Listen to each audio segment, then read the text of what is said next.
I am very glad to see you here tonight because last night's audience, quite frankly, terrible. Wasn't they? They were terrible. It was just like they just drifted into the studio. It was like they drifted in when they couldn't get into The Price is Right or something. Just drifting right in.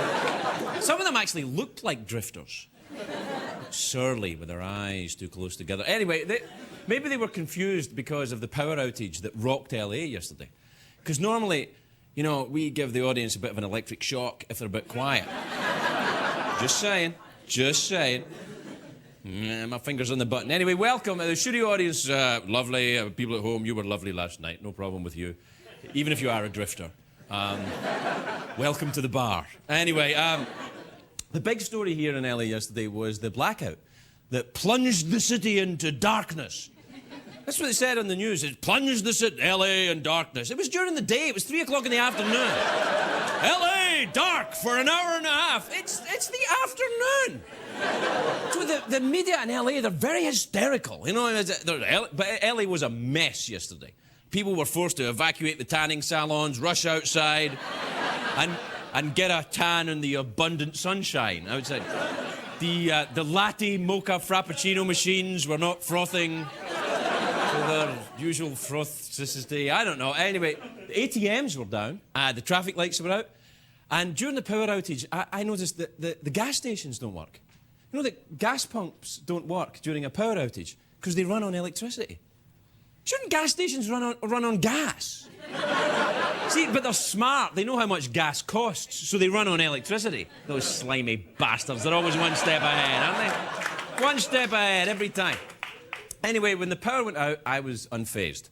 I have to admit, because I was taking a nap in my office. But when I woke up, I prepare for the show by, you know, having a nap. And when I woke up, I was debriefed. And I thought, well, we haven't paid, the CBS haven't paid the bill again. And the staff were panicked. They were complaining that the server was down. I said, well, get your own dinner. I don't know. What's the server is down? They said the server has got something to do with the internet. You know, and as far as I'm concerned, the server being down is a good thing. I've said it before, I am no fan of the internet. I would like to stop it before it catches on. I think it's completely unnecessary. In the old days, we used to gather around the piano and download our own pornography. Now the kids are just doing it on their own. No one's... Well, that's the idea of pornography, I suppose, doing it on your own. Anyway, the whole... Hey, sometimes it's the first time I hear it too. It makes me laugh.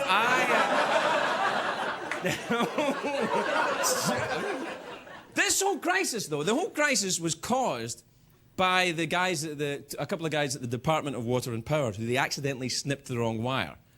That's what happened. It was just a mistake, but they've got a crucial job and they made a mistake. And we shouldn't be too mad at them. Yes, we should. No, we shouldn't. They've got an important job. They made a mistake. Nobody gives me an important job. I'm on at 12:30. But there are no consequences. There are no consequences if I make a mistake here. What happens, right, if I accidentally call Bill Paxton Bill Pullman? Who cares? Who knows the difference anyway? Even their wives don't know the difference. Was my husband the guy in Twister or Independence Day? I can never remember. I did once have... Do you know the difference? You don't. Be honest. I once had a job with consequences. You know, an important job. I worked as a bartender in Glasgow. And it's a very privileged position in Scotland. And my most common mistake was getting more drunk than the people in the bar. So they would say, where's the bartender? And they'd say, oh, he got drunk, he had to throw himself out. But... story. Get out and don't come back! But let's face it, yesterday's daytime blackout was a minor inconvenience here. But the media turned it into a massive story. And it's because I think people are on edge. The people were on edge because there was a threat on Los Angeles the day before from a young guy in Al-Qaeda who is a teenager from Orange County. Sure. It's a guy from the OC joins Al-Qaeda. That show's really running out of plot lines, if you ask me. This is like a sweep stunt or something. Do we have a photograph of this kid? Look at this kid. Look at this. He's from Orange County.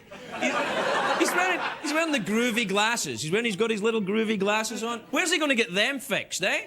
There's no sunglass hut in Afghanistan, son. There's huts. There's no sunglass hut.